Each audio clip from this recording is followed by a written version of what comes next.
Hello बच्चों, welcome back to बायोविस्टा। मेरा नाम है आकांक्षा सेंगर और मैं एक बायोलॉजी एजुकेटर हूँ। जैसा कि हमने अपने पार्ट 2 में फीमेल रिप्रोडक्टिव सिस्टम को कंप्लीट कर लिया था, आज हम आखिरी पार्ट यानी पार्ट 3 की बात करेंगे, जिसमें कि हम प्रोसेस ऑफ फर्टिलाइजेशन के बारे में बात करेंगे और कुछ बची हुई हेडिंग्स के बारे में बात करेंगे। उसके बाद हम हमारा ये वाला चैप्टर कंप्लीट कर लेंगे और इस चैप्टर को बेटा पूरे कॉन्सेंट्रेशन के साथ पढ़ेंगे, क्योंकि इसमें से कहीं से भी कोई भी क्वेश्चन आ जाएगा। इसलिए हमें किसी भी तरह का बोल सकते हैं कि इग्नोरेंस इसमें नहीं दिखाना है। एक एक लाइन को, एक एक टॉपिक को बहुत ध्यान से समझेंगे, क्योंकि ये चैप्टर उतना ही ज्यादा इंपॉर्टेंट है आपकी परसेंटेज को इंक्रीज करने में। तो चलो शुरू करते हैं हम हमारा आज का टॉपिक। पहले हम बात करेंगे फर्टिलाइजेशन के बारे में। फर्टिलाइजेशन है क्या, एक्चुअल में क्या है, ठीक है। तो यहां पर सबसे पहले हम देखते हैं फर्टिलाइजेशन को। बेटा कुछ भी नहीं है, बहुत इजी है। देखो, पार्ट 2 में हमने बात की थी फीमेल रिप्रोडक्टिव सिस्टम में, ठीक है। उसमें हमने ये बात की थी कि फीमेल कौन सा गैमीट बना रही है, ओवम बना रही है, oocyte बना रही है, जो आपको नाम याद रहे, आपको याद रखना है, ठीक है, या एग बोल लो, ठीक है। और पार्ट 1 में हमने बात की थी मेल रिप्रोडक्टिव सिस्टम के बारे में, जिसमें हमने ये भी बात की थी कि मेल कौन सा गैमीट बना रहा है, स्पर्म बना रहा है। तो फर्टिलाइजेशन एक प्रोसेस है जिसमें कि male gamete and female gamete के जो न्यूक्लियस होते हैं बेटा, वो फ्यूज करते हैं। यानी in simple words, fusion of male and female gamete, it is known as fertilization. क्या है फर्टिलाइजेशन? एक तरह का प्रोसेस है जहां पे मेल और फीमेल गैमीट फ्यूज करते हैं। तो मैं यहाँ पे क्या लिखूंगी? फर्टिलाइजेशन इज इक्वल्स टू, मुझे क्या चाहिए, एग या ओवम, यहाँ पे लिख लो, ठीक है। प्लस में फ्यूजन हो रहा है किसका? स्पर्म का, ठीक है बेटा। स्पर्म का फ्यूजन हो रहा है, इसीलिए मैंने उस प्रोसेस को, स्पर्म और ओवम का फ्यूजन हो रहा है, इसीलिए मैंने उसको क्या बोल दिया कि वो प्रोसेस कौन सा हुआ? फर्टिलाइजेशन। अब इधर ध्यान से सुनो, हमारे पास 46 क्रोमोसोम्स होते हैं, ये सबको पता है, ठीक है। हमारे पास 46 क्रोमोसोम्स हैं। अगर किसी को ना पता हो तो याद करके रख लो। क्यों? क्योंकि अब जब मैं प्रोसेस ऑफ फर्टिलाइजेशन पढ़ाऊंगी तो मैं दोबारा से ये चीज रिपीट करूंगी, ठीक है। उससे पहले देख लो क्या फर्टिलाइजेशन फर्दर टाइप के होते हैं। तो बेटा बिल्कुल होते हैं। फर्टिलाइजेशन दो तरह का होता है, एक होता है एक्सटर्नल, ठीक है, और एक हो गया इंटरनल। अब कहेंगे कि भाई एक्सटर्नल और इंटरनल का क्या मतलब है? देखो मैंने क्या बोला, fusion of male and female gamete, ठीक है। अब फ्यूजन तो कहीं भी हो सकता है ना, जो फ्यूजन बॉडी के बाहर हो रहा है, यानी जो फर्टिलाइजेशन बॉडी के बाहर हो रहा है, उसको क्या बोल दोगे आप? External fertilization. और जो फर्टिलाइजेशन बॉडी के अंदर होगा उसको आप क्या बोल दोगे बेटा? उसको आप बोल दोगे कि ये भाई इंटरनल फर्टिलाइजेशन है। फॉर एग्जाम्पल यहाँ पे अभी हम अपने बारे में पढ़ रहे हैं, यानी ह्यूमंस के बारे में पढ़ रहे हैं, तो ह्यूमंस क्या फॉलो करते हैं? वो इंटरनल फर्टिलाइजेशन फॉलो करते हैं। तो एग्जाम्पल्स में क्या ले सकते हो? आपके पास ह्यूमन हो गया, काउ हो गई, डॉग हो गया, एक्सेट्रा, ठीक है। यहाँ पे इतना देख लिया। अब सुनो, तो एक्सटर्नल कैसे होगा? मान लो फीमेल ने अपने गैमेट रिलीज कर दिए पानी की सरफेस पे और मेल ने अपने गैमेट रिलीज कर दिए पानी की सरफेस पे। कहीं ना कहीं इवेंचुअली वो जाके फ्यूज हो जाएंगे बॉडी के अंदर। तो ये फर्टिलाइजेशन नहीं हुआ है, इसीलिए हमने इसको क्या बोला कि भाई बॉडी के बाहर हुआ फर्टिलाइजेशन। दोनों इंडिविजुअल्स ने, यानी मेल इंडिविजुअल ने और फीमेल इंडिविजुअल ने अपनी बॉडी के अंदर नहीं, पानी की सरफेस पे अपने गैमेट रिलीज कर दिए। वन बॉडी के अंदर ही रहते, पर रिलीज कहाँ किए बेटा? रिलीज कर दिए पानी की सरफेस पे। अब जब पानी की सरफेस पे कभी भी वो जब इवेंचुअली मीट होंगे तो वहां पे हो जाएगा फर्टिलाइजेशन। ऐसा किसमें हो रहा है? अगर हम एग्जांपल्स की बात करें तो ऐसा होता है फ्रॉग्स में, ठीक है, स्नेक हो गया, ठीक है, ऐसे ऑलमोस्ट और भी एग्जांपल है, ठीक है। तो इनका क्या होता है? ये लोग फॉलो करते हैं एक्सटर्नल, यानी ये बॉडी के जैसे हमारे अंदर होता है ना कि वेजाइना के थ्रू होता हुआ एग अंदर गया और वहां पे फेलोपियन ट्यूब के पास एम्प्यूला वाला जो रीजन होता है, वहां पे साइट ऑफ फर्टिलाइजेशन है कि भैया वहीं फर्टिलाइज हो जाएगा एग और लो। तो ये तो फीमेल की बॉडी के अंदर हो रहा है ना, ये किसी बॉडी के अंदर नहीं होगा, ये किसी न किसी मीडियम पे ट्रैवल करेगा। फॉर एग्जाम्पल वाटर का नाम मैंने लिया यहाँ पे। तो ये था एक्सटर्नल और इंटरनल फर्टिलाइजेशन। अब हम किसकी बात करेंगे बेटा? Process of fertilization, process of fertilization क्या है बेटा? अभी तक हमने बात कर ली कि एक्चुअल में फर्टिलाइजेशन क्या था, फर्टिलाइजेशन की प्रॉपर डेफिनेशन क्या थी, टाइप्स क्या थे। अब बात करेंगे कैसे होता है। ठीक है, ऑलमोस्ट आधी कहानी मैंने तुम्हें बताई दी थी। जैसे कि इजैक्यूलेशन होता है, ठीक है, और इजैक्यूलेशन सबको पता है कहां से होता है, पेनिस से होता है। इजैक्यूलेशन हो तो रहा है, स्पर्म का काउंट कहां जाएगा बेटा? फीमेल की वेजाइना में जाएगा, ये भी हम ऑलमोस्ट बात कर चुके थे।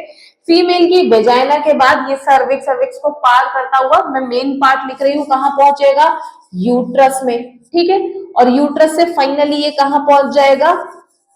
फेलोपियन ट्यूब में। और फेलोपियन ट्यूब में भी कौन से रीजन में पहुंचेगा बेटा? Ampullary region. ठीक है, एम्प्यूला में पहुंच जाएगा बेटा। एम्प्यूला को ही कहते हैं साइट ऑफ फर्टिलाइजेशन। यानी कि अगर फीमेल की बॉडी में ओवम एम्प्यूला में वेट करेगा और अगर उसको स्पर्म मिल गया तो बेटा वहीं पे फर्टिलाइजेशन होगा। पूछ दिया जाता है कि बताओ फीमेल के कौन से फीमेल रिप्रोडक्टिव सिस्टम में कहां पे जाके फर्टिलाइजेशन होगा, तो तुम्हें बताना है एम्प्यूला में होगा। वहीं पे मेल गैमेट और फीमेल गैमेट फ्यूज करेंगे। ठीक है, इतनी चीज समझ में आई कि फेलोपियन ट्यूब में होगा।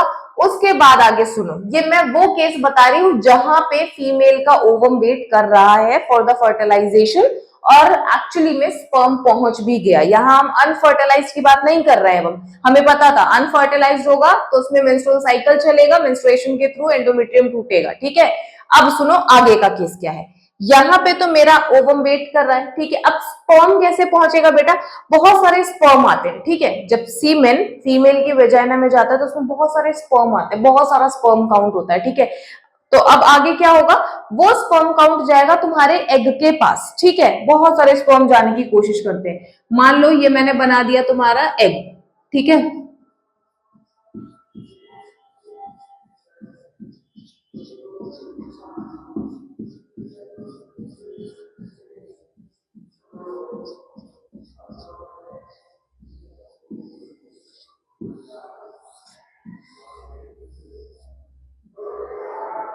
अब ये देखो, हमने याद की थी बाहर वाली को क्या बोला था? कोरोना रेडिएटा, अंदर वाली को जोना पेलिसिडा, और अंदर वाली को हमने क्या बोला था बेटा? विटलाइन मेम्ब्रेन, ठीक है। इतनी सारी मेम्ब्रेन हमारे पास है। अब देखो स्पर्म तो बहुत सारे जाते हैं, ठीक है। ये मान लो ये बहुत सारे स्पर्म मैं बना रही हूं, जैसे होता है ना सेल लगती है मॉल में, तो बहुत सारे लोग पहुंच जाते हैं भीड़ लगाने पर, खरीदते हैं उसमें से बहुत कम है। अब इसमें भी बेटा क्या होगा? मान लो ये इतने सारे स्पर्म तो पहुंच गए। अब ये इसमें से स्पर्म बेटा सिर्फ एक ही आगे जा पाएगा जो बहुत ज्यादा मोटाई। जब मैंने स्पर्म का स्ट्रक्चर बताया था तो मैंने क्या बोला था कि वो बीटिंग ऑफ टेल के थ्रू पहुंचते हैं, ठीक है। उसमें ऑलरेडी बहुत ज्यादा एनर्जी होती है, क्यों? माइटोकॉन्ड्रिया की वजह से। तो जो सबसे ज्यादा एक्टिव होगा, जो सबसे तेज होगा, ठीक है, वो आगे पहुंच जाएगा, ठीक है। अब मान लो मेरा ये वाला स्पर्म जो है वो आगे जाएगा, ठीक है। ऐसा एग्जाम्पल लेते हैं, ठीक है। मान लो ये वाला स्पर्म आगे जाना चाहता है। अब ये क्या करेगा? याद करो मैंने बताया था एक्रोजोम, जो वो कैप लगा के घूमता है, एक्रोजोम वो स्टाइल के लिए लगा के नहीं घूम रहा है बेटा। ये क्या रिलीज करेगा? ये करेगा रिलीज ऑफ लाइसोजाइम। क्या रिलीज करेगा? लाइसोजाइम। लाइसोजाइम का काम क्या था बेटा? जितनी भी आपकी ये आपका एग है, एग की वॉल को डिसॉल्व करने के काम में आएगा। क्या करने के काम में आएगा? एग की वॉल को डिसॉल्व करने के काम में आएगा। लाइसोजाइम निकाला किसने? लाइसोजाइम तुम्हारे निकाला है किसने? या लिख लो लाइसोसोमल लिख लो, ठीक है, लाइसोसोमल, ठीक है।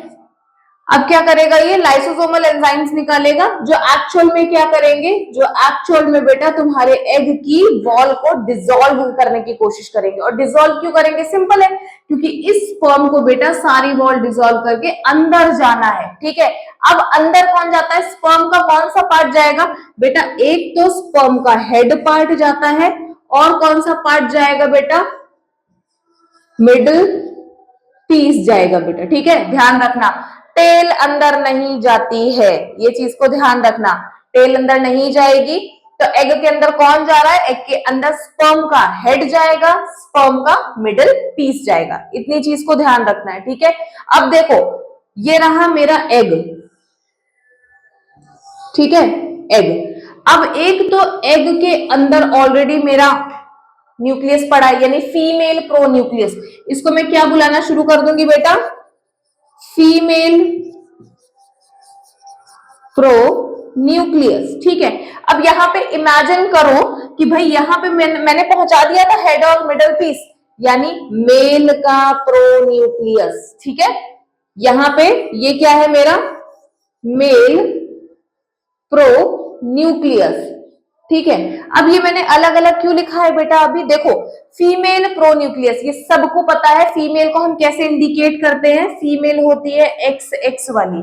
ठीक है, उसके पास एक्स एक्स क्रोमोसोम होंगे और कुछ नहीं होता। ठीक है, एक्स वाई वाला कौन हो जाएगा देन, एक्स वाई वाला होता है बेटा तुम्हारा मेल। ठीक है, इसीलिए मेल को हेट्रोगेमेटिक बोलते हैं, डिफरेंट गैमेट लेके घूम रहा है ना, एक्स अलग है वाई अलग है, तो हेट्रोगेमेटिक। फीमेल क्या होती है, होमोगैमेटिक।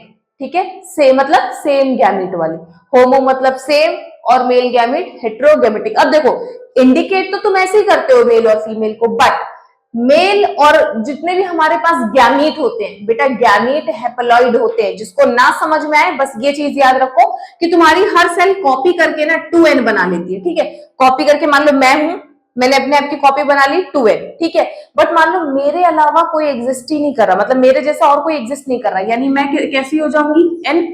ऐसे ही समझो तुम्हारी बॉडी की हर सेल, उनको सोमैटिक सेल बोलते हैं, हर सेल कैसी होगी 2n वाली, एक्सेप्ट गैमेट्स। गैमेट्स कभी भी 2n नहीं होते, यानी गैमेट्स कभी भी कॉपी नहीं करते। ठीक है, गैमेट्स कैसे रहेंगे, n वाले रहेंगे, तो इनकी प्लॉइडी क्या होगी बेटा n। अब देखो फीमेल का प्रोन्यूक्लियस कैसा दिखाओगे बेटा, 20 कितने अपने पास कितने क्रोमोसोम है, 46 क्रोमोसोम है, बट वो पेयर में है। अगर हम वैसे बात करें तो हमारे पास कितने 22 प्लस कितना होगा, फीमेल के पास एक्स वाला ही तो होगा, तभी तो तुम 23 इधर रिटेन करा सकते हो। अब इधर देखो मेल में क्या दो पॉसिबिलिटीज होती है, 22 प्लस एक्स वाला भी हो सकता है या फिर 22 प्लस वाई वाला भी हो सकता है। आ गया, अब इधर देखो ध्यान से, अगर अब मैं यहाँ पे कंडीशन बनाऊं तो मेरे पास कितने क्रोमोसोम्स हो गए, 23 हो गए, और इधर कितने हो गए, इधर भी 23 हो गए। और यहीं पे एक चीज समझ लो कि जाइगोट जो बनता है, यानी जो एम्ब्रियो बनेगा, जो बेबी बनेगा, वो कभी भी ऐसा नहीं है कि वो फीमेल पे डिपेंड करता हो कि लड़का बनेगा या लड़की। अगर हमें किसी को रिस्पॉन्सिबिलिटी ठहराना है तो हम किसको ठहराएंगे, मेल प्रोन्यूक्लियस को। हो सकता है कि जो स्पर्म एग के अंदर गया उसका प्रोन्यूक्लियस कैसा रहा होगा, 22 प्लस एक्स वाला। अगर एक्स वाला गया तो हमें पता है एक एक्स यहां से उठेगा, एक एक्स यहां से उठा, क्या बन गया भाई, ये वाला एक्स और ये वाला एक्स मिला तो एक्स एक्स बन गया, फीमेल बनेगी। अब अगर दूसरी कंडीशन लेते, मान लो वाई वाला स्पर्म अपना प्रोन्यूक्लियस लेके अंदर चला गया, तो क्या बनेगा, यहाँ का वाई उठा लो, यहाँ का एक्स उठा लो, एक्स वाई बन गया, यानी कि क्या बनेगा, बॉय। तो अगर हमें किसी को रिस्पॉन्सिबल ठहराना ही है तो बेटा वो मेल प्रो न्यूक्लियस होगा, वही रिस्पॉन्सिबल है, वही तय करेगा कि जो भी आपका फीटस है वो लड़की बनेगा या लड़का बनेगा। ठीक है, इसमें कहीं भी फीमेल की गलती आप नहीं दे सकते हो, क्योंकि मेल हेट्रोगेमेटिक है, फीमेल होमोगेमेटिक रहेगी, वो कभी भी हेट्रोगेमेटिक नहीं होती। ठीक है, अब इतनी चीज हमने यहाँ पे समझ ली बेटा, यही है प्रोसेस ऑफ फर्टिलाइजेशन। और सुनो, फर्टिलाइजेशन की रिजल्टेंट सेल, क्योंकि मैंने ये तो बता दिया, अब मान लो ये फ्यूज तो होंगे बेटा, और फ्यूज होके ये एक सेल बना लेंगे, जिसको मैंने क्या बोला है बेटा, फर्टिलाइजेशन की जो रिजल्टेंट सेल होती है, सिंगल सेल, उसको आप क्या बोलते हो, जायगोट। क्या बोलोगे, जायगोट। अब हम हमारे नेक्स्ट टॉपिक के बारे में बात करेंगे, जो कि है पार्थेनोजेनेसिस। ठीक है, और ये याद रखना, ये 23 मिलके कितने हो जाते हैं, 46, यानी क्या हो गया, 46 पेयर ऑफ क्रोमोसोम है अब। ठीक है, इतनी चीज को याद रखोगे। ठीक है, जब मेल और फीमेल प्रोन्यूक्लियस फ्यूज किए तो 23 उधर से आए, 23 इधर से आए, मेल से आ गए 23, फीमेल से 23, जाइगोट कितना बन गया, 46, यानी किस इसकी प्लॉइडी क्या रहेगी, इसकी प्लॉइडी रहेगी बेटा 2n, जाइगोट की प्लॉइडी रहेगी 2n। इस चीज को ध्यान रखेंगे। और अब हम पढ़ेंगे पार्थेनोजेनेसिस की तरफ। पार्थेनोजेनेसिस, अब देखो बेटा, पार्थेनोजेनेसिस क्या है? जहां पे बिना फर्टिलाइजेशन के तुम्हारे यंग वन प्रोड्यूस हो रहा है, ठीक है, यानी जहां पे फर्टिलाइज नहीं हो रहा है, यानी फर्टिलाइजेशन वाला प्रोसेस नहीं है, बट स्टिल तुम्हारा ऑफस्प्रिंग बन रहा है, ठीक है। अब वो कैसे बनेगा वो देखो, यहाँ पे एग्जाम्पल लेते हैं हम हनी बी का, ठीक है, क्योंकि हमारी बुक में मोस्टली एग्जाम्पल यही दिया है। अब देखो हनी बी का क्या है बेटा, हनी बी एग तो रिलीज कर रही है। अब हमने क्या देखा, जब हम कैटेगराइज करने बैठे तो हमने देखा भाई ये दो टाइप के एग रिलीज करती है, एक है कौन सा, एक है डिप्लॉइड, ठीक है, और एक कौन सा होगा बेटा, हैप्लॉइड। मैंने बताया था कि डिप्लॉइड जब बताओगे तो कैसे बताओगे कि भाई 2n की प्लॉइडी होती है, और हैप्लॉइड में क्या प्लॉइडी होती है बेटा, n, ठीक है। इतना समझ में आया। हनी बी दो तरह के एग रिलीज कर रही है, एक जो डिप्लॉइड है, दूसरा कौन सा है, हैप्लॉइड। अब इधर ध्यान से देखना, ये कंफर्म हो जाता है कि जब डिप्लॉइड एग बनेगा तो उससे फीमेल ही निकलेगी, ठीक है, या फीमेल ही बनेगी। और अगर हैप्लॉइड की बात करें बेटा तो इसमें क्या है, मेल बनेगा, ठीक है। अब ये फीमेल क्या डिसाइड करेगी कि भैया फीमेल है ना, दो तरीके की बन जाती है, ठीक है, या तो वो क्या बनेगी, या तो बनेगी वो वर्कर बी, ठीक है, या फिर वो क्या बन सकती है, क्वीन बी, ठीक है। दोनों के बीच में से वो कुछ भी बन सकती है। बाकी आगे का प्रोसीजर हमें डिस्कस करने का यहाँ पे जरूरत नहीं, क्योंकि अभी हम रिप्रोडक्शन के बारे में पढ़ रहे हैं, ठीक है। तो यहाँ पे या तो वर्कर बनेगी या क्वीन बनेगी, मतलब दोनों ही केसेस में है फीमेल ही तुम्हारी, ठीक है।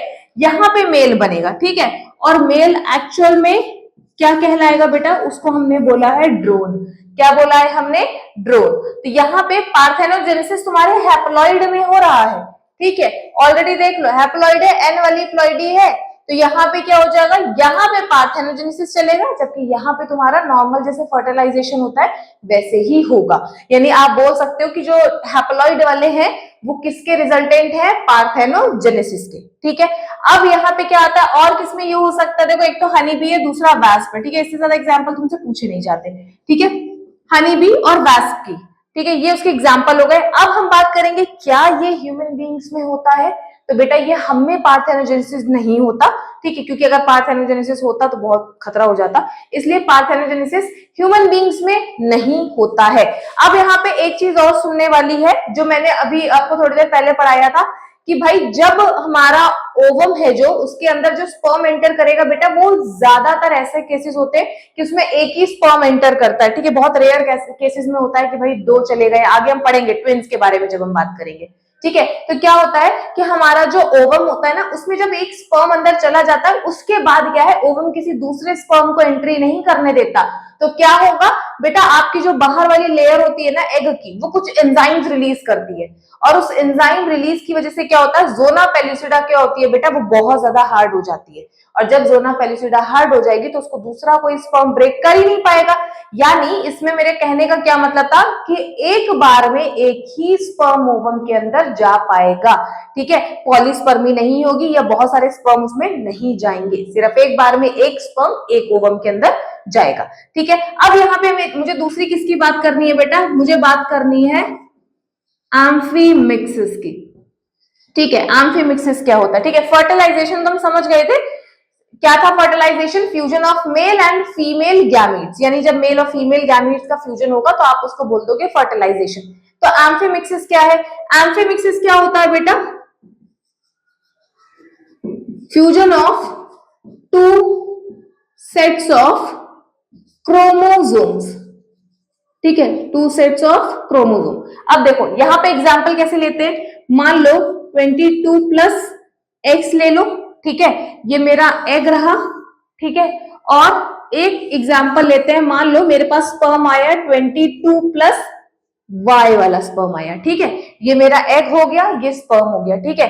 अब बेटा फ्यूजन तो इन्हीं दोनों के बीच में होना है ना, और फ्यूजन जब हो गया तो अब मेरा क्या बनेगा, 22 प्लस एक्स वाई क्या बन गया तुम्हारा, मेल बन गया।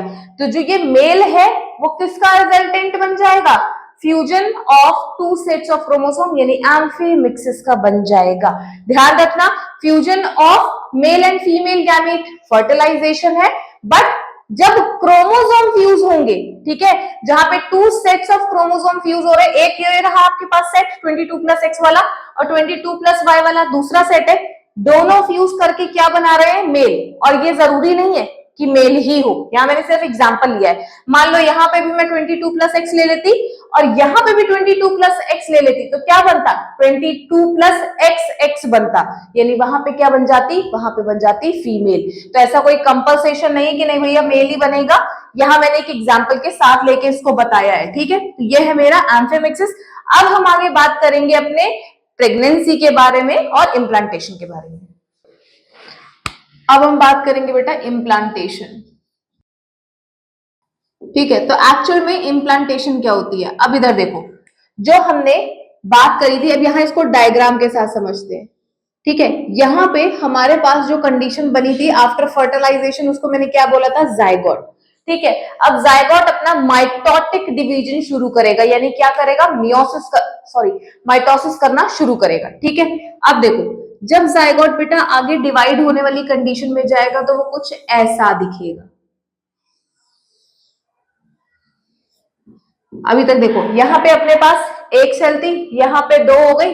ठीक है, यहां से क्या शुरू होगा बेटा? क्लीवेज। ठीक है, क्लीवेज वही उसी माइटोटिक डिवीजन को ही आपने क्लीवेज बोलना शुरू कर दिया। यहाँ पे 2 सेल स्टेज आ गई। ठीक है, इसको मैं क्या बोल सकती हूँ? 2 सेल स्टेज। ठीक है, अब आगे आ जाओ, 2 से किस में कन्वर्ट हो जाएगी बेटा?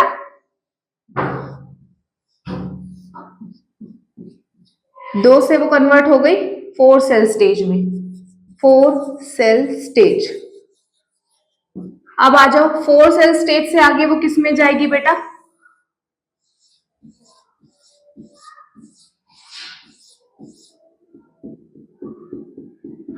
टू से आ गई, 4 से आ गई वो 8 सेल स्टेज। ठीक है बेटा, ये पूरा क्लीवेज ही चल रहा है। ठीक है, अब इधर देखो,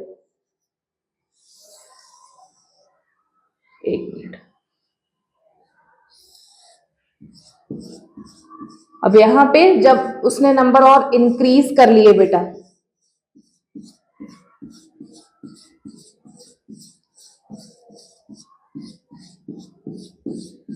अब हम इसको बेटा क्या बोलना शुरू करेंगे? अब हम इसको बोलना शुरू करेंगे मॉर्यूला। ठीक है, और मॉर्यूला से आगे क्या बनेगी बेटा? मॉर्यूला से आगे बनेगी तुम्हारी,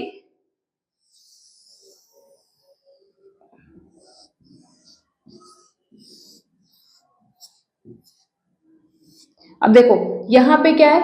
सेल का कुछ गुच्छा पड़ा होगा, ऐसी सेल्स का। ठीक है, और यहां पे बनेगी एक फ्लूइड फिल्ड कैविटी। ठीक है, इस पूरी स्ट्रक्चर को क्या बुलाना शुरू करोगे बेटा? ब्लास्टोसिस्ट। क्या बुलाना शुरू करोगे? ब्लास्टोसिस्ट। और ये जो इसकी आउटर लेयर है, इसको क्या बोलोगे बेटा? ये है ट्रोफोब्लास्ट। क्या बनेगी? ट्रोफोब्लास्ट। ये ऑक्सीजन और नरिशमेंट, ठीक है, ऑक्सीजन और नरिशमेंट अब्सॉर्ब करने का काम करती है। ठीक है, लेने का काम कर रही है ट्रोफोब्लास्ट। और अब सुनो, यही जो ब्लास्टोसिस्ट है बेटा, ठीक है, मान लो ये उस दिन हमने बनाई थी ऐसे करके, ये मेरी मान लो एंडोमेट्रियम है। ठीक है, ऐसा इमेजिन करो। ठीक है, अब ये वाली जो मोटी वाली लेयर में बनाने की कोशिश कर रही हूँ, ये तो यूट्रीन वॉल बना दी मैंने। अब ये देखो, यूट्रीन वॉल के अंदर वाली कौन सी होती है? एंडोमेट्रियम की बात हम करते हैं। अब देखो, इमेजिन करो इसी ब्लास्टोसिस्ट को उठा के तुम यहां पे रखो। ठीक है, अब ये ब्लास्टोसिस्ट क्या करेगी? उसमें भी जो मेन है वो कौन है? ट्रोफोब्लास्ट। ट्रोफोब्लास्ट क्या करेगी बेटा? अब धीरे धीरे इसको एब्जॉर्ब, मान लो एग्जांपल यहाँ पे मैं बता रही हूँ। ठीक है, धीरे धीरे ये इसको एब्जॉर्ब करना शुरू करेगी। किसको? एंडोमेट्रियम को। और यहां से एंडोमेट्रियम में क्या बन जाएगा बेटा? गड्ढा बन गया ये गड्ढा। अब ये क्या करेगी? ये यहां से डिस्प्लेस होके कहां चली जाएगी बेटा? यहाँ पे, यानी कि एंडोमेट्रियम के अंदर। एंडोमेट्रियम को तोड़ के अंदर चली गई। अब एंडोमेट्रियम इसके ऊपर से ग्रो कर जाएगी बेटा, ये। ठीक है, इसी कंडीशन को बेटा तुम क्या बोलोगे? इसी कंडीशन को तुमने बोल दिया इम्प्लांटेशन। इसी कंडीशन को क्या बोला है बेटा? इम्प्लांटेशन।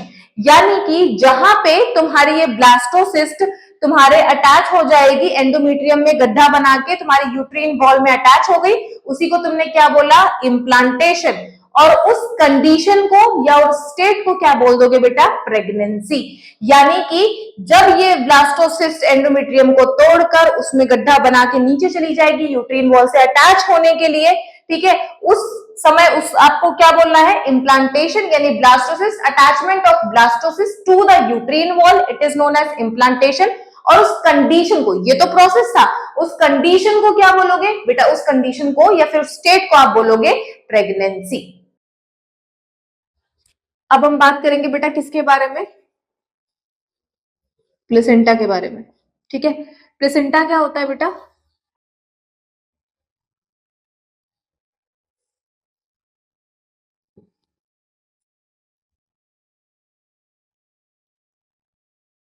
बेटा ये उसकी ऐसे टाइप की कुछ स्ट्रक्चर दिखता है, इसको आप क्या बोलना शुरू करते हो, इसको आप बोलते हो अम्बिलिकल कॉर्ड। ठीक है, इसको क्या बोलोगे आप, एम्बिलिकल कॉर्ड। ठीक है, ये प्लेसेंटा एक्चुअल में क्या है, पहले तो ये सुन लो, प्लेसेंटा क्या है, the connection between developing foetus and mother, यानी माँ और बच्चे के बीच के कनेक्शन को आपने प्लेसेंटा बोल दिया। क्यों, क्योंकि वहां से एक्सचेंजमेंट होता है। ठीक है, मम्मी का जो न्यूट्रिशन है, ठीक है, बच्चा अगर रेस्पिरेशन कर रहा है यानी गैसेस एक्सचेंज कर रहा है, ठीक है, वेस्ट रिलीज कर रहा है, वो सब एक्सचेंज किसके थ्रू होता है, प्लेसेंटा के थ्रू। ठीक है, और बच्चे के बोल सकते हैं कि नेवल से एक कॉर्ड अटैच होती है। ठीक है, वो कॉर्ड बेटा यही है, बहुत से लोगों ने देखी होगी, उस कॉर्ड को हमने क्या बोला है, अम्बिलिकल कॉर्ड। अब यहाँ पे देखो ये क्या होता है, यहाँ पे ये एंडोमेट्रियम वॉल से बेटा अटैच होती है। ठीक है, अब ये क्या होगा, ये ऐसा कुछ विलाय जैसा स्ट्रक्चर बना लेती है बेटा। ठीक है, इस विलाय को आप क्या बोलना शुरू करोगे, कोरियोनिक विलाय। ठीक है, कोरियोनिक विलाय। अब इसमें देखो कोरियोनिक विलाय में भी क्या होता है, या तो आप इसको विलाय भी लिख सकते हो या फिर कोरियोनिक विलाय भी लिख सकते हो। ठीक है, ये प्लेसेंटा के स्ट्रक्चर में क्या मदद करता है बेटा, ये क्या है, ब्लड वेसल रिच होता है। ठीक है, यहाँ से क्या होता है, ब्लड वेसल्स मतलब बच्चे की और माँ की दोनों का लेना देना शुरू होता है, यानी एक्सचेंजमेंट शुरू होता है। ठीक है, बच्चा न्यूट्रिशन लेना शुरू करेगा। ठीक है, वेस्ट जितना भी होगा वो इसी के थ्रू पास कर देगा। ठीक है, जितना भी मेटाबॉलिक वेस्ट वगैरह है वो अपने वेन से पास करेगा। ठीक है, और अगर बच्चे को O2 चाहिए यानी ऑक्सीजन चाहिए तो वो अपने मेटर्नल ब्लड से लेना शुरू कर देगा थ्रू दीज विलायस। ठीक है, और देखा जाए तो जब ये एंडोमेट्रियम में घुसेंगे तो बेटा कुछ गड्ढे बन जाएंगे। ये देखो, ये गड्ढे यहाँ पे जब एंडोमेट्रियम वॉल पे जो गड्ढे बनते हैं उनको हमने क्या बोल दिया है, क्रिप्ट्स। क्या बोलना शुरू करेंगे, क्रिप्ट्स। बेटा इन्हीं गड्ढों को हम बोलते हैं क्रिप्ट्स, यानी कि क्या है, जैसे हम वो लॉक एंड की वाला करते हैं ना, कि जो लॉक होता है उसमें जब हम की डालते हैं तो की में जो होल होता है, ठीक है, सॉरी लॉक में जो होल होता है, ठीक है, प्रॉपर की के लिए, तो वो जो होल है बेटा वो क्रिप्स है। ठीक है, और विलाय क्या है, आपकी चाबी। तो ये कोरियोनिक विलाय बिल्कुल जाके ऐसी फिट हो जाती है। उसका रीजन ये है कि जब तक गड्ढे नहीं बनेंगे बेटा ये विलाय अपना कनेक्शन नहीं बना पाएंगे। क्यों, कनेक्शन क्यों बनाना है, क्योंकि बेटा ये ब्लड वेसल रिच सिस्टम है, यहीं से सारा जितना भी इंपोर्ट एक्सपोर्ट होगा मदर और बच्चे के बीच वो इसी प्लेसेंटा के थ्रू होता है। ठीक है, तो ये देखने में कुछ ऐसा लगता है। अब क्या है, हम अगर प्लेसेंटा के फंक्शंस की बात करें, यानी functions of placenta, functions of placenta.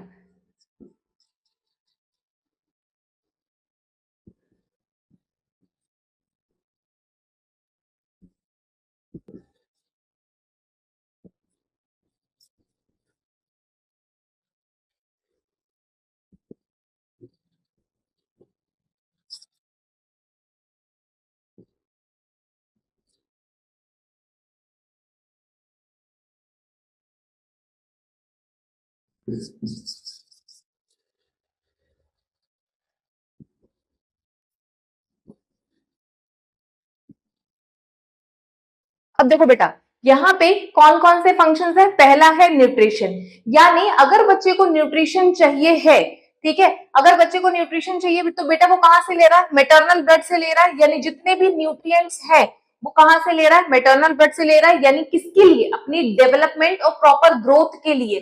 ठीक है, तो हमने न्यूट्रिशन की बात कर ली। उसके बाद रेस्पिरेशन क्या है, रेस्पिरेशन में हम जानते हैं क्या, इंपोर्ट और एक्सपोर्ट होगा किसके करेगा, CO2, यानी मम्मी से क्या लेगा, ऑक्सीजन लेगा। ठीक है, और अपना CO2 मदर के ब्लड में छोड़ देगा। ठीक है, तो यहाँ पे भी प्लेसेंटा ने अपना रोल निभाया, यानी हम बात कर चुके हैं अपने रेस्पिरेशन की।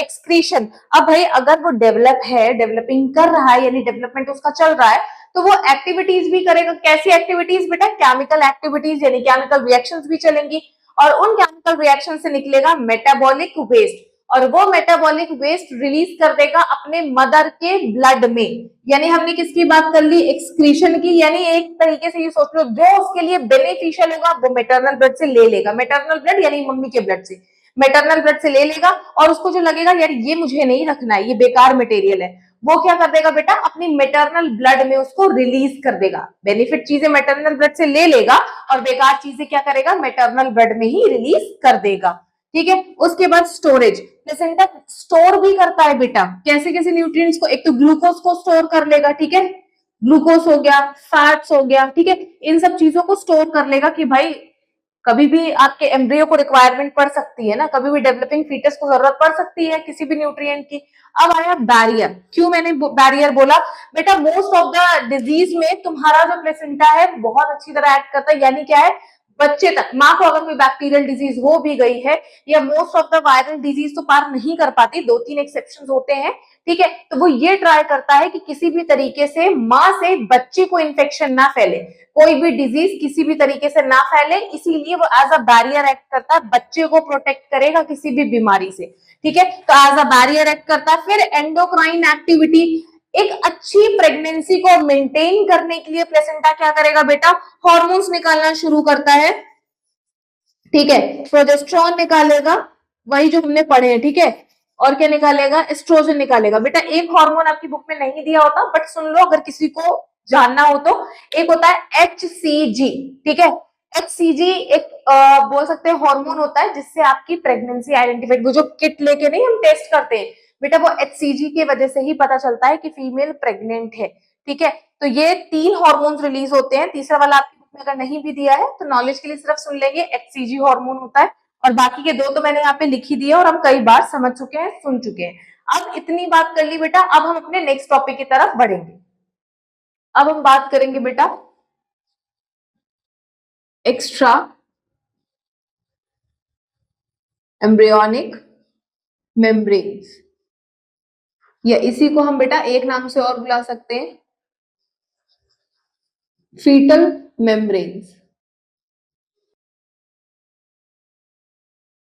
अब देखो यहाँ पे मैं फीटस क्यों लिख रही हूँ, क्योंकि मान लो ये हमारा फीटस है, इसके अराउंड बेटा ऐसे करके एक लेयर होती है, ठीक है, इसके अराउंड एक लेयर होगी जिसको मैंने क्या बोला है, पहले बना लेती हूँ उसके बाद बताऊंगी।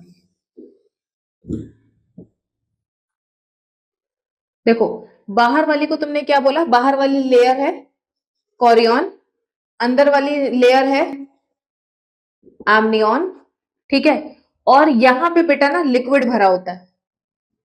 ठीक है, फीटस के अराउंड यहाँ पे जो ये मैं डॉटेड वाला पूरा पार्ट बना रही हूँ, ये समझ लेना एक फ्लूइड है। ठीक है, और ये कौन सा फ्लूइड है बेटा, एमनियोटिक फ्लूइड। अभी मैं सबके फंक्शन बता दूंगी कि एक्चुअल में ये क्यों बनी है मेम्ब्रेन्स और एमनियोटिक फ्लूइड का क्या काम है। ठीक है, अब यहाँ पे देखो फीटस की जो अम्बिलिकल कॉर्ड बनती है ना, उसमें 2 चीजें और होती हैं बेटा।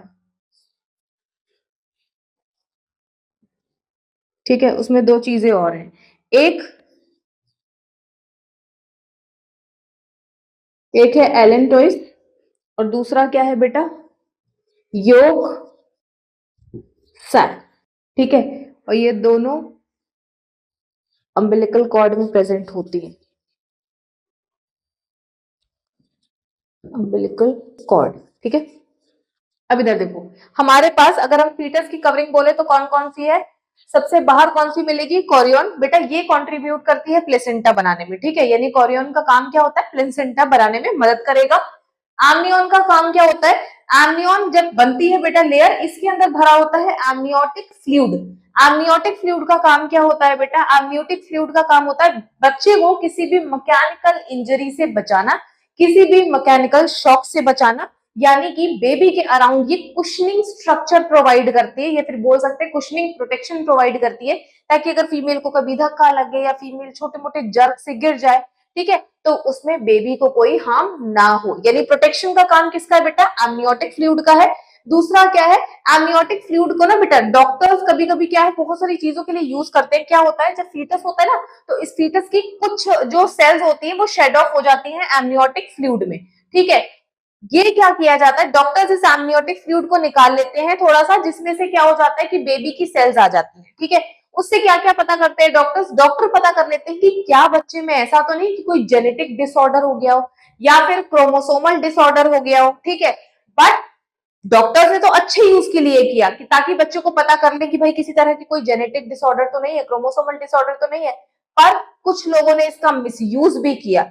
क्यों? क्योंकि बेटा जैसे एमनियोटिक फ्लूइड में बेबी की सेल्स आ जाती हैं तो पता चल जाता है कि बच्चे का जेंडर क्या है, और बाकी सब चीज से फेमिलियर होगी कि पहले जो लड़कियों को था यानी जो फीटस लड़कियां होती थी उनको मार दिया जाता था, तो पहले ये मिसयूज किया जाता था। अब अगर आपको एमनियोसिंथेसिस होता है बेटा, ये जो पूरा प्रोसीजर होता है ये एमनियोसिंथेसिस कहलाया जाता है। ये एमनियोसिंथेसिस अगर आपको आज की डेट में कराना है बेटा, आपको इसके लिए परमिशन लेनी पड़ेगी। क्यों? क्योंकि अभी मैंने बता दिया बहुत से लोग इसका मिसयूज करते हैं, यानी कि to identify the gender of the foetus, कि भैया जेंडर बता दो। तो डॉक्टर का काम जेंडर बताना नहीं है, डॉक्टर का काम क्या है कि किसी भी तरह की जेनेटिक डिसऑर्डर या क्रोमोसोमल डिसऑर्डर्स को चेक करना है। अगर है तो इजीली डॉक्टर्स आइडेंटिफाइड कर लेंगे, वरना बेबी तो हमारा नॉर्मल है ही, ठीक है। बाकी ये दो और होती है, योग सैप एंड एलेंड्रेस, ये क्या करती है, स्टोरेज का काम करेंगी, गैसेस एक्सचेंज का काम करेंगी, ठीक है। ऑल ओवर काम सबका वही है, जो मेन काम है वो मैंने बता दिया है। कोरियन का काम क्या होता है, प्लेसेंटा में कंट्रीब्यूट करता है कि प्लेसेंटा को बनाने में। एमनियोसिंथेसिस याद रखना है, इसमें क्या होता है, एमनियोटिक फ्लूइड निकाल दिया जाता है। क्यों निकाल लिया जाता है, थोड़ा सा, एमनियोटिक फ्लूइड में फीटस की कुछ सेल्स होती हैं जो शेड ऑफ हो जाती हैं, जिससे डॉक्टर्स पता कर लेते हैं कि बेबी में किसी तरह का जेनेटिक या क्रोमोसोमल डिसऑर्डर ना हो। और मिसयूज किया जाता था इसका, क्यों? क्योंकि जेंडर पता कर लिया जाता था। अब सुनो, जब इतनी बात हमने कर ली है तो अब आते हैं आगे वाले पार्ट पे, जिसको मैंने क्या बोला है, जेस्टेशन। अब देखो जेस्टेशन क्या होता है, जेस्टेशन क्या है बेटा, जब बेबी इम्प्लांट हो जाता है, यानी कि क्या है, इम्प्लांट से लेकर, ठीक है, कहां से लेकर, इम्प्लांट से लेकर,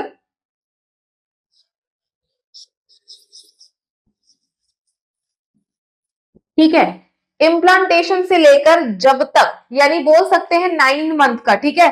ठीक है, अब सुनो, इम्प्लांटेशन क्या है, इम्प्लांटेशन बताया था कि यूट्रीन वॉल में तुम्हारा वो ब्लास्टोसिस्ट अटैच, तब से लेके बेटा टिल बर्थ, ठीक है, यानी जब तक बेबी पेट में है, यानी वही 9 महीने वाला टाइम, ठीक है।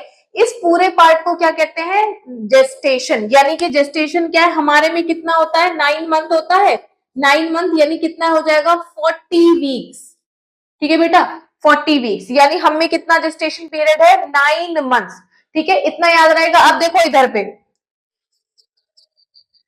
लॉन्गेस्ट जेस्टेशन, ठीक है, लॉन्गेस्ट जेस्टेशन, लॉन्गेस्ट जेस्टेशन किसमें होता है बेटा, लॉन्गेस्ट जेस्टेशन होता है एलिफेंट में। कितने टाइम का होता है बेटा, ये होता है आपके 22 मंथ्स का होता है, ठीक है। ध्यान रखना 22 मंथ्स का, यानी 2 साल में 2 महीने कम, ठीक है। याद रखना 22 महीने का होता है इनका जेस्टेशन, किनका होता है, एलिफेंट का। सबसे ज्यादा लॉन्गेस्ट जेस्टेशन इनका माना जाता है। अब देखो नेक्स्ट आया शॉर्ट जेस्टेशन, सबसे ज्यादा, या बोल सकते हैं शॉर्टेस्ट जेस्टेशन लिख लो, क्योंकि सबसे छोटा जेस्टेशन यही है बेटा, शॉर्टेस्ट, SHOR, ठीक है। शॉर्टेस्ट जेस्टेशन, शॉर्टेस्ट जेस्टेशन किसका होता है, शॉर्टेस्ट जेस्टेशन होता है ओपोसम का, ठीक है। कुछ देखने में बोलो बड़े चूहे जैसा स्ट्रक्चर लगता है, ठीक है, ना हो तो ये गूगल कर लेना इसकी इमेज, ओपोसम, ठीक है। ओपोसम का कितना होता है बेटा, इसका केवल और केवल 12 डेज जेस्टेशन होता है, ठीक है, 12 दिन का जेस्टेशन। सबसे लंबा जेस्टेशन एलिफेंट का 22 महीने, ठीक है। शॉर्टेज जेस्टेशन ओपोसम, कुछ चूहे जैसा स्ट्रक्चर लगता है देखने में, ये बड़ा होता है बट थोड़ा सा चूहे से, ठीक है। कितने दिन का होता है, 12 दिन का। ह्यूमन बींग्स का याद कर लो, मोस्ट कॉमन हमने सुना हुआ है 40 वीक्स, यानी 9 मंथ्स का जेस्टेशन होता है हम में, ठीक है, ह्यूमन बींग्स में। अब हम आगे बात करेंगे बेटा पार्चुरेशन की। चलो अब देखते हैं बेटा हम पार्चुरेशन को, ठीक है। पार्चुरेशन क्या है बेटा,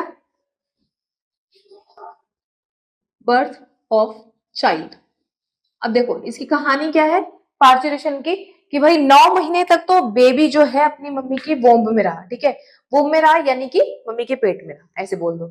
9 महीने तक तो उसका जेस्टेशन पीरियड चला, इम्प्लांटेशन से लेके 9 महीने तक जेस्टेशन। अब 9 महीने के बाद तो वो टाइम आएगा जब बेबी बाहर डिलीवर होगा बॉडी से, ठीक है, यानी कि क्या है, यूट्रस की जो वॉल्स होती है बेटा, ठीक है, वो विगोरस मस्कुलर एक्टिविटी की वजह से कॉन्ट्रैक्शन करना शुरू करेंगी, ठीक है, और कॉन्ट्रैक्शन के वक्त क्या होगा, अभी हमने पढ़ा है एमनियोटिक सैक, एमनियोटिक सैक फट जाएगा और सबसे पहले बेबी का जो हेड है वो वेजाइना की तरफ आने लगेगा, एंड देन बेबी के हेड के बाद बेबी की पूरी बॉडी निकलेगी, ठीक है। जब बेबी की पूरी बॉडी बाहर आ जाएगी बेटा थ्रू द वेजाइना, उसको आपने क्या बोला है, पार्चुरेशन या फिर बर्थ ऑफ अ चाइल्ड बोलते हैं, ठीक है। नॉर्मल लेमैन लैंग्वेज में हम डिलीवरी बोलते हैं, बट बायोलॉजिकल लैंग्वेज में हम उसको पार्चुरेशन बोलते हैं, यानी डिलीवरी ऑफ अ चाइल्ड, ठीक है। अब उसके बाद क्या होगा, जैसे ही बेबी डिलीवर हो जाएगा बेटा, उसके 15 मिनट्स बाद, अभी हमने एक स्ट्रक्चर पढ़ा था प्लेसेंटा, उसके 15 मिनट्स बाद बेटा क्या होता है कि जो वो प्लेसेंटा है वो एक्सपेल्ड आउट हो जाता है, ठीक है। एक्सपेल्ड आउट हो गया यानी अब हमने प्लेसेंटा के बारे में बात कर ली, यानी अब और क्या होगा, कुछ टाइम बाद, ठीक है, कुछ दिनों बाद फीमेल का जो यूट्रस है बेटा वो अपनी नॉर्मल पोजीशन रिटेन कर लेता है, ठीक है। अभी हमने क्या क्या बात की, पार्चुरेशन के बारे में बात कर ली, फिर हमने प्लेसेंटा के बारे में बात कर ली, और फिर हमने क्या देखा कि भाई कुछ दिनों बाद क्या होता है, फीमेल का जो यूट्रस है वापस से अपनी पोजीशन रिगेन कर लेगा, ठीक है। अब हम किसके बारे में बात करेंगे बेटा, अब हम बात करने जा रहे हैं किसके बारे में, देखो कुछ ऑफस्प्रिंग्स के बारे में बात करते हैं, ठीक है, यानी हमें किसके बारे में बात करनी है, बेसिकली ट्विंस के बारे में, ठीक है। इससे पहले ट्विंस के बारे में पढ़ने से पहले हम कंडीशन पढ़ लेते हैं। देखो, दो बच्चे अगर पैदा हो रहे हैं एक साथ तो आपने उनको ट्विंस बोल दिया, ठीक है, यानी दो, यानी वोम में उस टाइम पे दो बच्चे हैं, ठीक है। अगर तीन बच्चे हैं तब वो कौन सी कंडीशन होती है बेटा, ट्रिपलेट्स। कौन सी कंडीशन होगी, ट्रिपलेट्स। और अगर चार बच्चे हैं तो आप उसको क्या बोलोगे,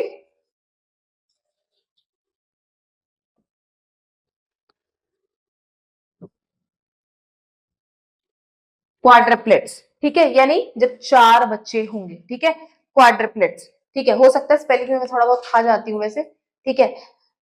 दोबारा सुनो, एक तो नॉर्मल है तो उसके लिए हम कुछ नहीं बोलते, ठीक है, वो नॉर्मली रहेगा, भाई ये तो सबको पता है कि 9 महीने बाद एक ही बेबी डिलीवर होगा, बट कुछ कुछ केसेस में क्या होता है, अगर दो बच्चे हो रहे हो, यहां मैं लिख दे रही हूँ ब्रैकेट में 2, ठीक है, अगर दो बच्चे एक साथ हो रहे हैं तो आपने उसके लिए क्या बोलना है, ट्विंस। तीन हो रहे हैं तो ट्रिपलेट्स, और चार हो रहे हैं तो क्वाड्रिपलेट्स, ठीक है। क्वाड्रिपलेट्स ये तो बहुत कम होता है वैसे ही कंडीशन, ठीक है, ध्यान रखना। हाँ, ये कुछ गड़बड़ कर गई मैं, रुक जाओ एक मिनट, क्वाड्रिपलेट्स की,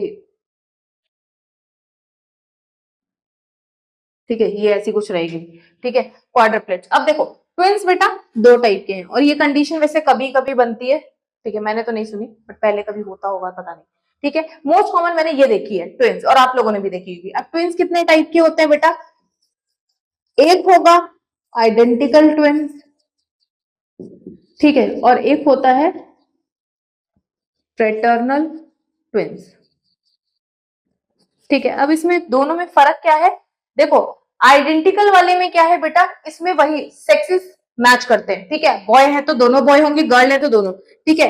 ये क्या होते हैं, सेम सेक्सेस वाले होते हैं, ठीक है। फ्रेटर्नल में क्या होगा, सेक्स डिफरेंट होते हैं, ठीक है, डिफरेंट भी हो सकते हैं, तो इसमें क्या लिख सकते हैं, मे बी डिफरेंट और सेम, ठीक है, हो सकता है लड़की लड़की या लड़के लड़के भी हो जाए, या फिर क्या होगा कि लड़का या लड़की भी हो सकता है, ठीक है। सेक्सेस में मे बी डिफरेंट और सेम भी हो सकता है, ठीक है। इसमें क्या होता है, आइडेंटिकल ट्विंस वाले केसेस में ध्यान से सुनो, होता क्या है बेटा, जब आपका जाइगोट डिवाइड करता है, ठीक है, तो एक्चुअल में वो दो में डिवाइड हो जाता है, ठीक है। जब वो दो में डिवाइड हो गया यानी कि क्या है, सेक्सेस से मैच करेंगे, उसके सारी चीजें मैच करेंगे एक्सेप्ट फिंगरप्रिंट्स, फिंगरप्रिंट्स मैच नहीं करेंगे, हैंड राइटिंग मैच नहीं करेगी, ठीक है, और बाकी उनका जो जेनेटिक मटेरियल होता है वो ऑलमोस्ट सेम होता है, ठीक है, जेनेटिक मटेरियल ऑलमोस्ट सेम रहेगा, सेक्सेस सेम रहेंगे, बस फिंगरप्रिंट हो गया, हैंड राइटिंग हो गई, ये कह सकते हैं उसका कुछ बिहेवियर भी थोड़ा बहुत डिफरेंस होता है, ठीक है। यहाँ पे क्या है, आइडेंटिकल को मोनोजाइगोटिक भी बोल सकते हैं, मोनो मतलब वन, और जाइगोट यानी एक ही जाइगोट से दो बच्चे बन गए हैं तो वो होंगे आइडेंटिकल ट्विंस, जबकि इधर क्या होगा, फ्रेटर्नल ट्विंस में क्या होगा, ठीक है, ये मान लो ये मान लो तुम्हारा यूट्रस है और ये रही फेलोपियन ट्यूब, ठीक है। तो यहाँ एक ओवम वेट कर रहा होगा एम्पुला में, एक यहाँ वेट कर रहा होगा, ठीक है। तो यहाँ पे जब दो स्पर्म आ गए हैं तो एक स्पर्म इधर चला जाएगा और एक स्पर्म इधर चला गया, ठीक है। ऐसा वैसे बहुत रेयर कंडीशन में होता है, बट होता तो है, ठीक है। तो यहाँ पे क्या है, अब देखो ये वाला बेबी इधर डेवलप हो जाएगा और ये वाला बेबी इधर डेवलप होने लगेगा, ठीक है। इसीलिए बेटा इसमें केसेस हो सकते हैं कि सेक्सेस से, क्योंकि अलग अलग स्पर्म है ना, तो हो सकता है एक लड़के वाला यानी एक एक्स वाई वाला हो और एक एक्स एक्स वाला हो, ठीक है। तो उससे कोई प्रॉब्लम नहीं हो सकता है सेक्सेस मैच भी करें या हो सकता है कि डिफरेंट भी हो, ठीक है। ये और जो इनका जेनेटिक मटेरियल है वो भी बेटा थोड़ा बहुत डिफर करता है, डिफरेंट होता है, ठीक है। इतना ध्यान रखेंगे। आइडेंटिकल ट्विंस कौन से हैं, फ्रेटर्नल ट्विंस कौन से हैं। अब हम आगे बात करेंगे अपने नेक्स्ट टॉपिक के लिए बेटा,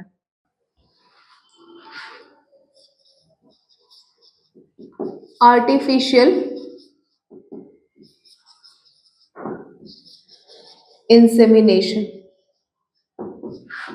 देखो इंसेमिनेशन के पहले मतलब समझ लो क्या होता है कि जब मेल इजैक्युलेट करके अपने जो सीमेन होता है वो वेजाइना में डायरेक्टली भेज देता है फीमेल के, ठीक है। ये हुआ हमारा नेचुरल इंसेमिनेशन जो हम बात करते हैं। अब यहाँ पे आर्टिफिशियल इंसेमिनेशन क्या है बेटा, अब वहां पे तो जो अभी हमने इस वाले केस में बात करी थी इससे पहले वाले, वो तो क्या नॉर्मल आपस में कॉपुलेट हुआ और वो हो गया।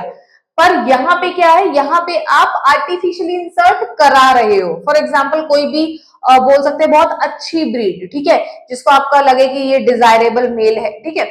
उस डिजायरेबल मेल का आपने क्या किया, उसका स्पर्म या सीमेन कलेक्ट कर लिया, ठीक है। जब आपने सीमेन कलेक्ट किया है और क्या करोगे आप वही सीमेन क्या करोगे किसी फीमेल की वेजाइना में इंसर्ट करवा रहे हो, ठीक है। तो वो आपने करवाया ना, यानी कोई ना कोई प्रोसीडिंग्स लगी ना, ठीक है। तो जब आप आर्टिफिशियली करवा रहे हो उसी को हमने क्या बोला, आर्टिफिशियल इंसेमिनेशन। कैसे होगा, थ्रू द सिरिंज, इंजेक्शन, इन सारी चीजों के थ्रू होता है बेटा। तो जहां पे इन सारे अपैरेटस का यूज हो रहा है तो वो आर्टिफिशियल तो है ही है, क्योंकि हमें अगर नेचुरली देखा जाए तो किसी सिरिंज की नीडल की रिक्वायरमेंट नहीं है, ठीक है।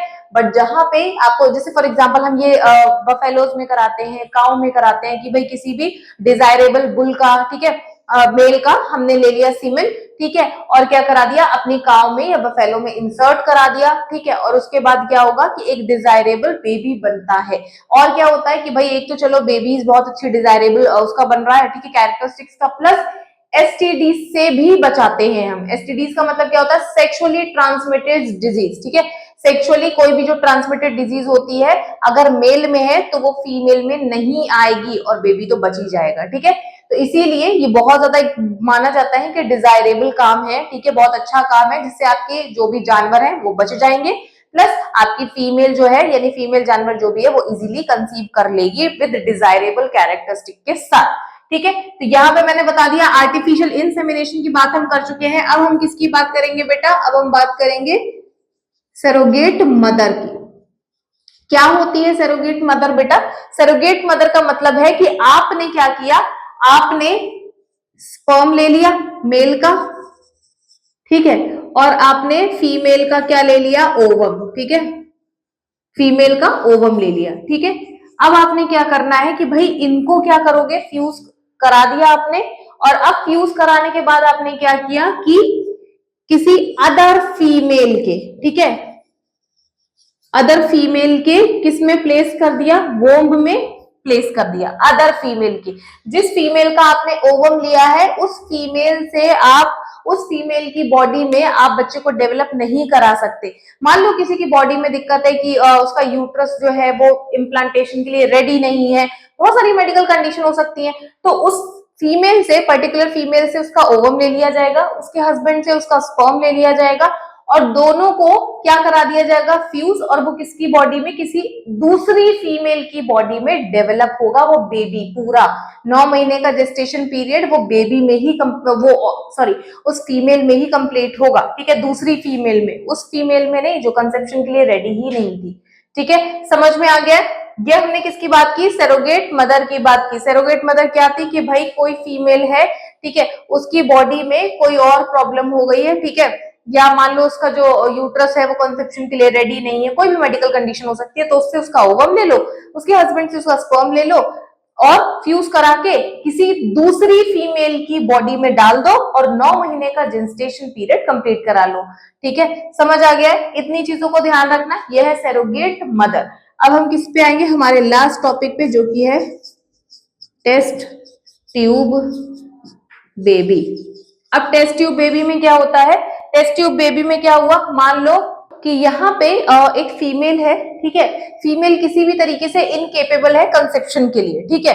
इनकेपेबल कंसेप्शन क्या हो सकता है, मान लो मेल का जो स्पर्म काउंट है वो कम आया हो, ठीक है, या फिर फीमेल की वेजाइना में कोई प्रॉब्लम हो कि भैया फीमेल की वेजाइना सारे स्पर्म को मार डाल रही है, ठीक है, कोई भी प्रॉब्लम हो सकती है, ठीक है। तो तुमने यहाँ पे क्या करना है, जो अभी हमने ऊपर किया था ऑलमोस्ट वही करना है, बस थोड़ा सा इसमें चेंज है।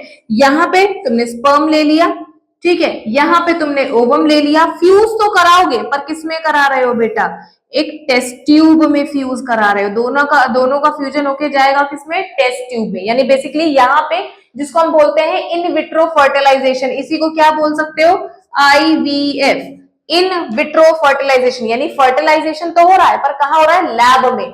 विट्रो वर्ड जो यूज होता है बेटा वो लैब के लिए यूज होता है, ठीक है, इसी को हम बोलते हैं IVF टेक्नोलॉजी, यानी कि क्या है, लैब में फर्टिलाइजेशन करा रहे हो एक टेस्ट ट्यूब के अंदर, ठीक है।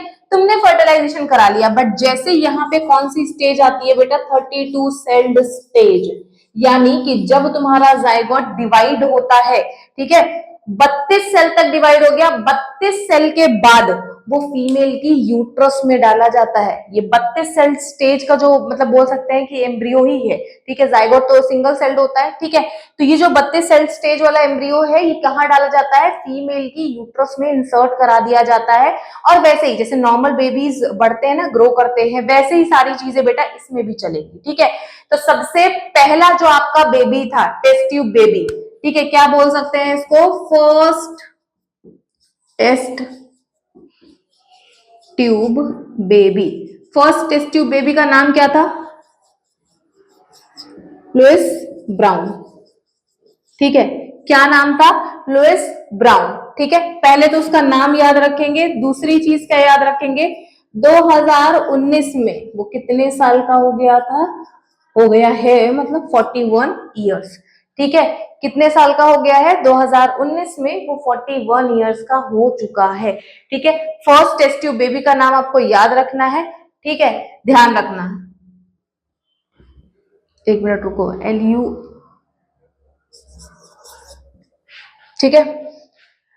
तो फर्स्ट टेस्ट ट्यूब बेबी का नाम याद रखना है बेटा, बहुत इंपॉर्टेंट है, आ जाता है पूछने के लिए। तो लुइस ब्राउन 2019 में, यानी ये हमने क्यों लिया है, ये बताने के लिए कि भाई टेस्ट ट्यूब वाला जो बेबी होता है वो अच्छे से जैसे नॉर्मल बढ़ते हैं ना, जैसे हम हैं आप हो, ठीक है, नॉर्मल जैसे बढ़ रहे हैं वैसे ही वो भी बढ़ रहा है। 2019 में 41 ईयर्स का हो गया होगा, तो 2025 के हिसाब से लगा लो वो कितने साल का है, ठीक है। तो ये सारी चीजें मैंने अपनी तरफ से ये चैप्टर फिनिश करा दिया है।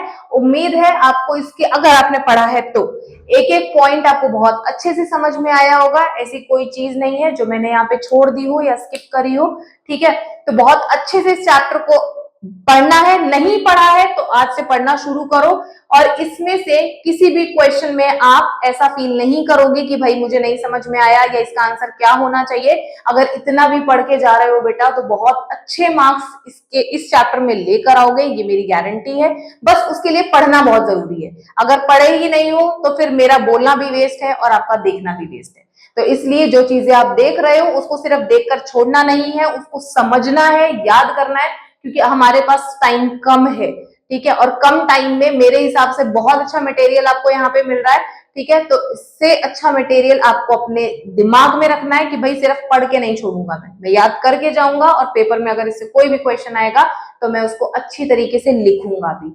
तब तक के लिए ऐसे ही अपने फ्रेंड्स के साथ मेरी वीडियोस को शेयर करते रहें एंड ऐसी इंफॉर्मेटिव वीडियोस के लिए सब्सक्राइब टू बायोविस्टा।